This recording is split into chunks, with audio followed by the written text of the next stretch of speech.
There's a car sitting in a used car lot right now, forgotten, unremarkable, that got a fuel economy rating the entire automotive world just called impossible.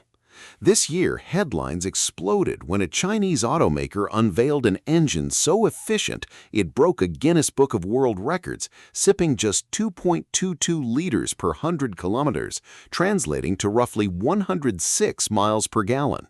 Financial analysts called it the death blow for American manufacturing. But here's what nobody in those headlines mentioned. An American production car hit that exact number, 106 MPG, certified by the U.S. government's own EPA over a decade ago. Detroit built it, sold it, and then killed it before anyone understood what they actually had. Today, we're pulling back the curtain on engines without cylinder heads, generators with zero rotating parts, and the quiet plan that could break China's grip on the battery supply chain for good. China's record isn't new. In 2026, we watched Geely post a certified 48.41% thermal efficiency rating on a hybrid system, paired with a Guinness-recognized 2.22 liters per 100 kilometer result in an M-Grand sedan. The press treated it like a lightning bolt out of nowhere, proof that Chinese engineering had leapfrogged everyone else on the planet. And to be fair, it's a genuinely impressive engineering achievement. But the number itself, 106 MPG, isn't new. It's not even close to new. An American vehicle earned that exact EPA rating more than 10 years before Geely's announcement made headlines. Detroit had the answer sitting in showrooms and quietly let it go, convinced the future belonged to something else entirely. To understand how that happened and why it matters now more than ever, you have to understand a problem engineers have been fighting for 100 years. The 100-year engine problem. Here's the fundamental trap of the internal combustion engine. If you want to squeeze more work out of every drop of fuel, you compress the air and fuel mixture harder. Higher compression means higher efficiency. But push that compression too far, and the fuel ignites on its own before the spark plug fires, detonating chaotically instead of burning in a smooth, controlled flame front. That's engine knock, and it sends a violent pressure spike into the piston crown that can crack a piston or blow a head gasket in seconds. For 100 years, that ceiling capped how efficient a gasoline engine could ever be. There's a second, quieter thief working against every engine too, the cylinder head itself. Every conventional engine bolts a cast metal lid over the top of the cylinder, packed with valves, springs, and cooling passages, sitting directly against the hottest, highest pressure moment of combustion. Metal conducts heat far faster than the surrounding gas can do useful work, so a huge share of that energy bleeds sideways into the head and out through the coolant loop instead of pushing the piston down. Engineers call it the surface-to-volume problem, and it's a core reason small, boxy combustion chambers waste more energy than tall, narrow ones. One of the cleverest fixes engineers found decades ago is the Atkinson or Miller cycle. Instead of closing the intake valve at the bottom of the piston stroke like a normal engine, these cycles hold it open longer, letting some of the air-fuel mixture drift back out before compression begins. That costs some peak horsepower, but it also lets the piston expand and extract energy over a longer stroke than it compressed, squeezing meaningfully more work out of the same fuel. It's the same principle Toyota and Honda have leaned on for years, and it's one of the quiet building blocks underneath nearly every high-efficiency American design in this video. The result of these compounding losses is brutal. A typical passenger car engine wastes somewhere between 65 and 75% of the energy locked inside its fuel, bleeding it away as heat through the radiator and out the tailpipe. Most production engines operate at a brake thermal efficiency of just 25 to 35%. 3/4 of the gasoline you pay for is doing nothing but making heat. What finally cracked that 100-year deadlock wasn't one breakthrough, it was 4 converging technologies. ultra-high-pressure fuel injection that atomizes fuel so finely it burns faster and more completely. Dynamic valve timing that lets an engine mimic Atkinson-style efficiency exactly when needed. Cheap and reliable electric drive motors, and a new generation of buffer battery chemistry. That last piece matters more than it sounds. A buffer battery doesn't need hundreds of miles of range. It just needs to absorb a short, sharp burst of power the instant a driver stomps the accelerator, then hand that job back to the engine once the load settles. So the combustion engine never has to lurch outside its efficient operating window. Combined, these four ideas rewrote what an engine is even supposed to do. None of these four ideas is flashy on its own, but stacked together across half a dozen American companies working in almost total obscurity, they quietly dismantled a ceiling that generations of engineers assumed was permanent. Let's go through exactly how, one breakthrough at a time. The engine that skips cylinders. Start in Silicon Valley, where a company called Tula Technology tackled a problem hiding in plain sight.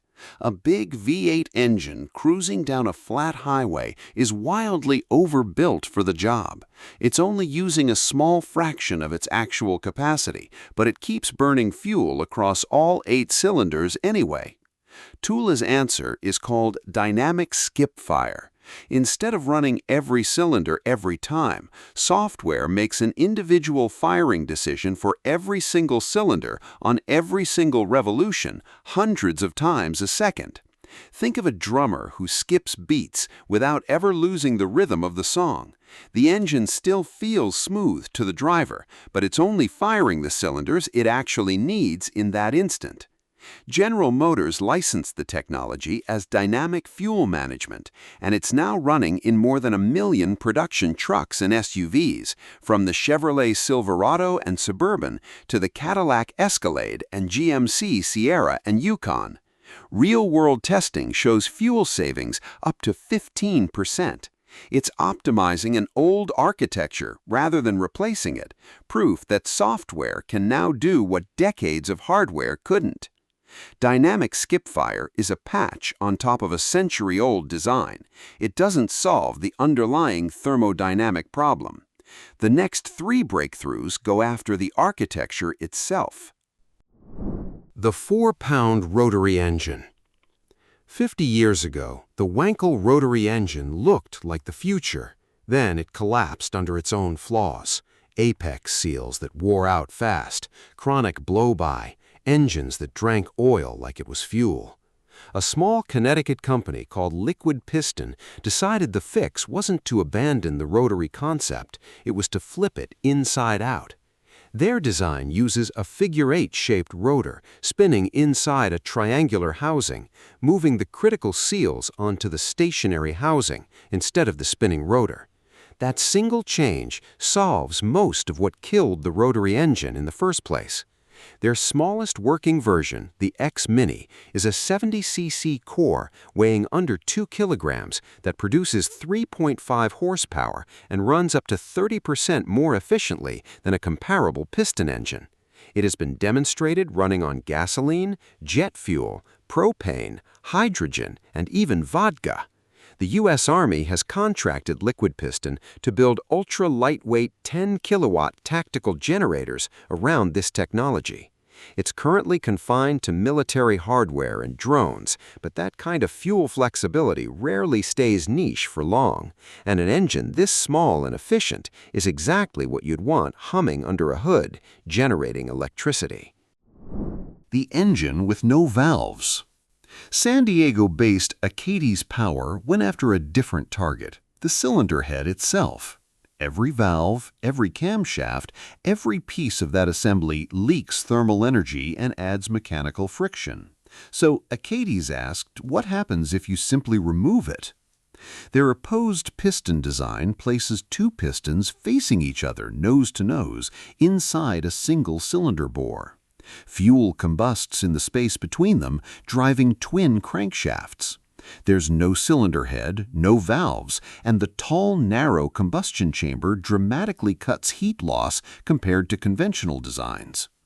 The numbers are striking. A 10.6-liter, 3-cylinder, 6-piston version of this engine produces 450 horsepower and 1,750 pound-feet of torque at over 49% brake thermal efficiency, nearly double what a typical passenger engine achieves. Achates ran a 6-month real-world fleet trial with Walmart on a Peterbilt 579, delivering fuel savings between 4 and 21% while meeting California's brutal 2027 ultra-low NOx emissions target. A smaller 2.7-liter version is being aimed at full-size pickup trucks with a target of 37 MPG. The catch is retooling. Global supply chains were built for conventional architecture, and shifting away from that is expensive at scale. Breaking the 55% limit. Then there's Cummins out of Columbus, Indiana, chasing a number that used to be considered a hard physical ceiling. Heavy-duty diesel engines have historically topped out around 43% thermal efficiency. Cummins wanted to break past 50% entirely. Their approach combines advanced combustion techniques with waste heat recovery, essentially a miniature steam cycle that captures energy from the exhaust stream that would otherwise disappear into the air. In 2021, the U.S. Department of Energy officially verified this system at 55% brake thermal efficiency. Paired with Tula software, it also cut NOx emissions by 74% and CO2 by 5% on the Cummins X15 engine. It's a laboratory demonstration of what's physically possible, proof that the ceiling everyone assumed was fixed was just a limit nobody had pushed hard enough against. 4 breakthroughs, 4 companies, all quietly rewriting the same rulebook, and every one of them still thinking about the engine as a machine meant to turn a wheel. The next idea throws that assumption out entirely. The generator with no crankshaft. Now, here's where things get genuinely strange and genuinely brilliant. A company called Mainspring Energy, based in Menlo Park, California, built a generator with no crankshaft, no connecting rods, no rotating mechanical assembly whatsoever. Instead, 2 magnetic oscillators move back and forth in a straight line, driven by a low-temperature, flameless chemical reaction. As the magnets sweep through coils of wire, they generate alternating current directly. Because the combustion temperature stays low, NOx and particulate emissions are close to zero. And because there's no rigid mechanical hardware tied to a specific fuel, it can switch between natural gas, biogas, propane, or 100% hydrogen just by changing the software.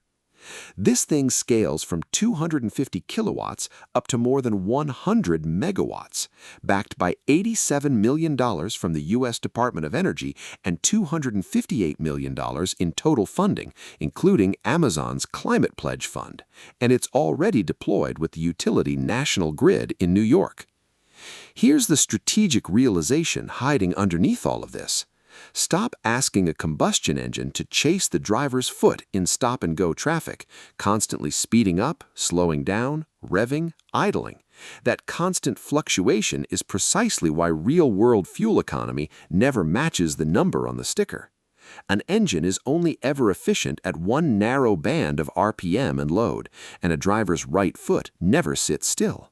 So take the engine out of that job entirely. If you disconnect it from the wheels, it can run at one single optimal RPM, its most thermally efficient point, forever, and just generate electricity. Let electric motors deliver 100% of the torque to the wheels instantly, and let a small battery buffer absorb the peaks during hard acceleration. That's the whole game-changing, because you keep the energy density of gasoline while gaining the instant efficient torque delivery of an electric motor. The real 106 MPG car. Which brings us back to that forgotten 106 MPG car. It was the second-generation Chevrolet Volt, and the US EPA put a 106 MPGe combined rating right on its window sticker. Here's how it worked. An 18.4 kilowatt-hour battery pack delivered 53 miles of pure electric driving. Once that ran out, the car seamlessly handed off to a highly efficient 1.5-liter four-cylinder engine acting purely as a range extender, achieving 42 MPG in charge-sustaining mode for a total driving range of 420 miles. The economics were absurd in the best way. A 106-mile trip could be completed on 1 gallon of gasoline plus about $1.50 of grid electricity, roughly $3.50 total. And for most owners, over 90% of daily commuting never touched a drop of gasoline at all. Then, in 2019, GM killed it. The industry had convinced itself pure battery electric vehicles were the only future worth building toward, and the Volt, brilliant as it was, got cut.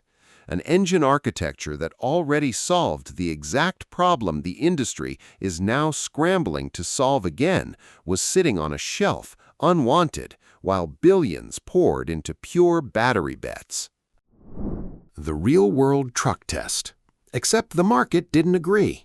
Scout Motors, based in South Carolina, is bringing back this exact philosophy with its Traveler SUV and Terra pickup, using a system called Harvester, a 60 to 70 kilowatt-hour LFP battery paired with a gas generator, delivering 150 miles of pure EV range and more than 500 miles of total range. And the demand data is telling. Scout's CEO Scott Coe confirmed that roughly 85% of early deposit holders chose the range-extended version over the pure electric option. Not a slim majority, an overwhelming one.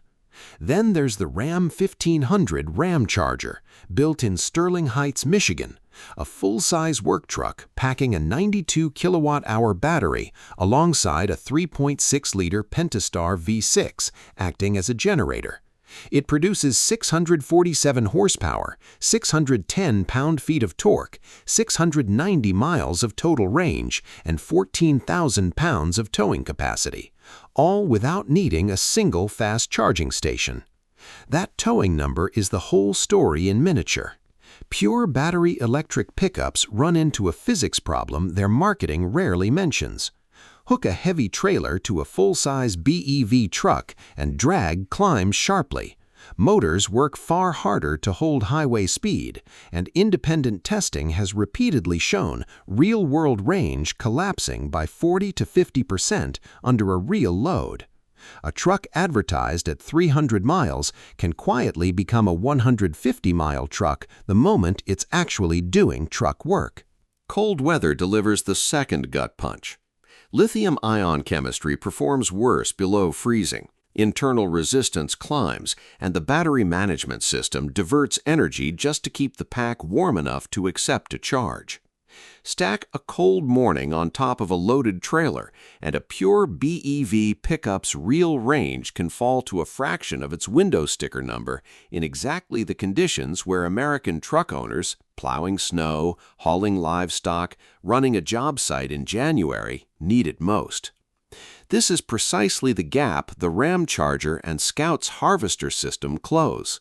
Because the gas generator spins up on demand regardless of temperature or load, towing capacity and cold weather range simply don't collapse the way they do on a pure battery truck. The battery still delivers smooth, silent, instant torque driving for daily errands, and the engine only wakes up when the math actually demands it. Stellantis has been walking away from pure battery electric pickups in favor of this range-extended approach. And both Ford and General Motors are publicly circling back toward the exact architecture they abandoned when they killed the Volt. The same industry that shelved the Volt because it believed pure electric was inevitable is now racing to rebuild what it threw away. Beating China's battery grip. Here's the strategic core of everything you just watched and why it matters far beyond horsepower numbers. China's pure EV strategy has one serious structural weakness: scale. A full battery electric vehicle demands a massive 100 to 130 kilowatt-hour pack, and building that many packs requires enormous volumes of lithium, cobalt, nickel, and graphite, a supply chain overwhelmingly processed and controlled inside China. That's the entire foundation the pure EV strategy is built on, and it's exactly the choke point every Western automaker has spent years trying to route around. On top of that, giant battery packs demand billions in grid expansion and fast charging infrastructure, and they lose serious range the moment winter hits. You can subsidize a factory, you cannot subsidize your way out of physics, and you cannot build a nationwide fast charging network overnight across a country as vast as the United States. The American EREV approach sidesteps almost all of it. These range-extended vehicles only need batteries in the 20 to 40 kilowatt-hour range to cover 90% of daily driving electrically, meaning the same volume of raw battery minerals can electrify 3 to 4 times as many vehicles. Think about that math for a second. It's not a marginal efficiency gain. It's the difference between building 1 million EVs and building 3 or 4 million vehicles that behave like EVs for nearly every mile most people actually drive. Run the actual numbers, and the case gets even sharper. Take the lithium, cobalt, and nickel needed to build a single 130 kilowatt-hour pure battery electric truck. Divide that same pool of raw minerals across EREV packs sized between 25 and 30 kilowatt-hours, and it doesn't stretch to 2 or 3 trucks, it stretches to roughly 4 or 5. That's a 4 to 5 times multiplier on how many American vehicles a fixed, finite supply of critical minerals can electrify, using minerals America still has to compete for on a market where refining capacity is overwhelmingly concentrated in China. There's zero dependency on charging networks that don't exist yet in most of rural America because these vehicles can refuel at any gas station in about 3 minutes, all while still delivering triple-digit MPGE efficiency. No range anxiety on a road trip, no searching for a working fast charger in a snowstorm, and it protects hundreds of thousands of precision machining, casting, and powertrain engineering jobs across the American Midwest that a pure EV mandate would have wiped off the map entirely. Why America wins again.